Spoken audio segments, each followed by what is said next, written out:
impressive equipment, infrastructure, broad services, service range, and highly trained staff. Indeed, I foresee the Kenyatta University Training, Teaching, Referral, and Research Hospital becoming a leader, not just in this country, but in our region and also in the continent. And I look forward, Professor, as we agreed, to coming to officially open your new cyclotron machine.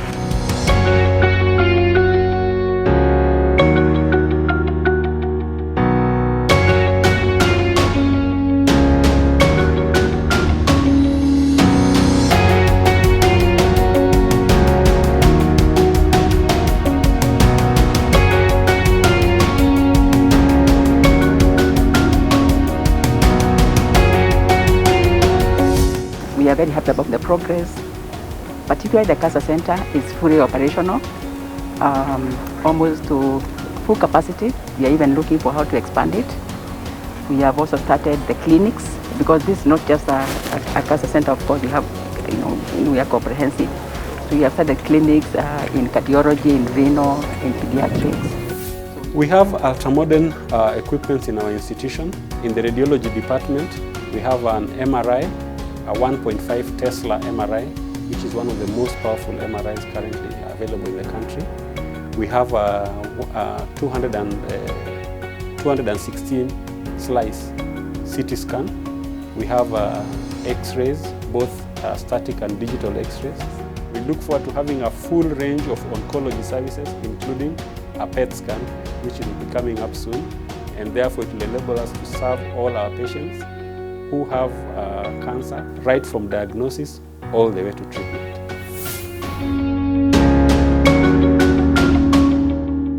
The oncology department offers services towards the screening, diagnosis and treatment of cancers, and that's across the board between children and adults. We offer screening services. For example, we can have screening for colon cancer or prostate cancer. We also offer diagnostic services. We have CT scans, ultrasound, MRI services, which facilitate diagnosis.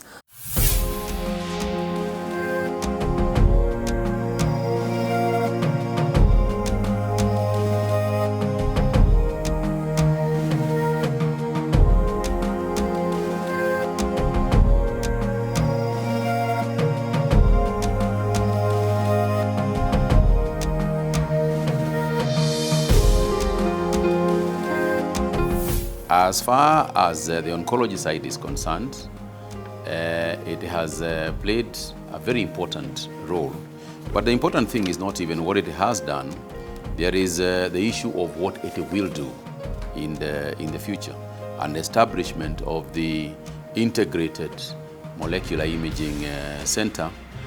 Then we are going to be able to save a lot of people from travel overseas, and particularly early detection of the disease.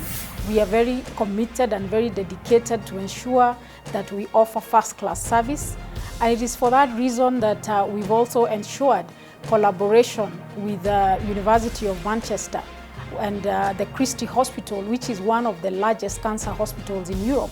KU Hospital for us is not just one that is intended to serve Kenya, it is one that is meant to serve the region. Because if you look at the infrastructure and the plans that are in place to even move it a notch higher, particularly on oncology, then you know we are talking about it being both a regional and an international destination for cancer patients.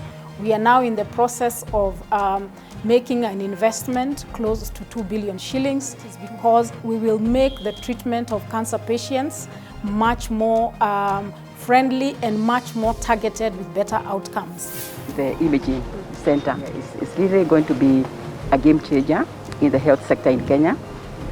The reason why a lot of Kenyans go to India is because of the PET scan machine. We have a small one at Aga Khan, but that is just for their patients. But we are going to have the first one in a public institution, and the reason, and we are going to have two, as I think you have seen the pictures. Yes. And the reason why it is so important that we got the cyclotron. Cyclotron is a machine that produces the consumables that are used in the PET scan. And the reason why we don't have a lot of PET scan machines in the country or even in the region is because we don't have the consumables. So what we are able to do with the assistance of His Excellency the President is to get the cyclotron installed here. It's going to be here in another maybe 3 or 4 weeks, so that then we'll be able to produce those consumables to be used in those PET scan machines. And why this is so important is because a PET scan machine is able to see the cancer very early at the molecular level.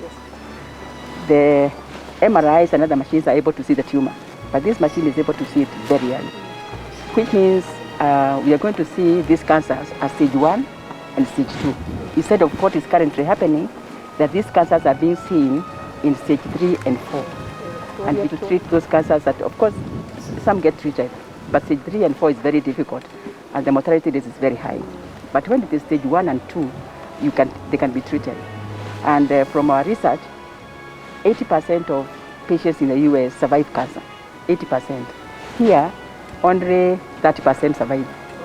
And when we did our study, we realized that it's because of the early diagnosis. So, and that is what we want to fix, so that we can have, the cancers can be detected early, treated early, and therefore we have now the diagnosis, which is going to be 100%, effective, then the treatment.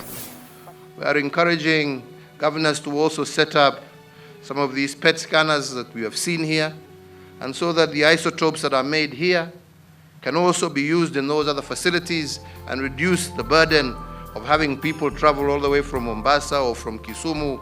Here, they can get their diagnosis much closer to home. So really, once again, I want to encourage my colleagues in the Council of Governors to see and to look towards these kind of partnerships that would be of tremendous value. We are working very hard to ensure that the facility is ready as soon as possible. And this center will be the first public center in East and Central Africa, and will go a long way in helping Kenyans access the necessary treatment without having to go to other countries like India and South Africa. I want to thank you, Professor Olive Mugenda, and I dare to say that indeed you are one of the giants of our time. Your vision has seen this day come true. You have invested your brain and your efforts without getting tired, and I believe that is what makes dreams become a reality. Asante sana, Professor.